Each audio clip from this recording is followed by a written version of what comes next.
let's talk about getting your book in bookstores and what that can look like. So I'm going to give you one tip today.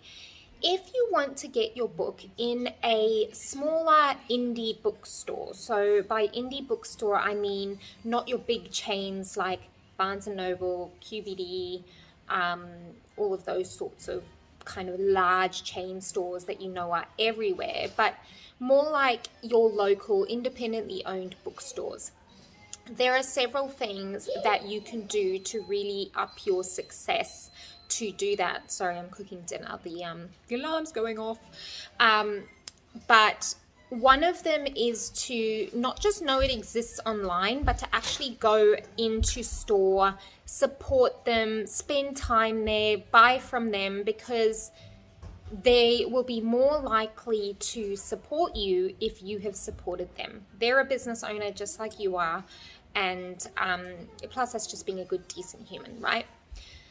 The other thing I would encourage you to do is to really get to know the bookstore that you've got your eye on. So you can make a list of the bookstores that you would like your book to be stocked in. Take the time to wander around the store several times, get a feel for the types of books that they sell, the kind of vibe that they have, giving off what events do they hold, how does your book tie into their bookstore and supporting their clientele, because if your book supports their clientele, then they're going to make more sales and obviously be more likely to stock your book. So have a really good research there, not only in store physically, but also check out their social media accounts. What are they posting about? What's the kind of brand feel online? Does it tie in with your book? How can your book tie in there?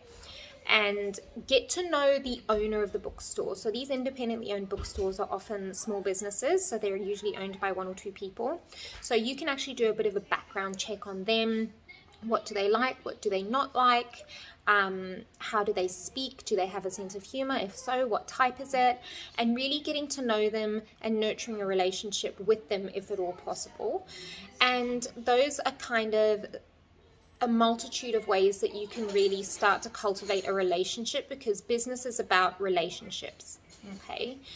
And the more you can nurture your relationships with the people that you want to support you in your business and your endeavors with your book, then the further you will go.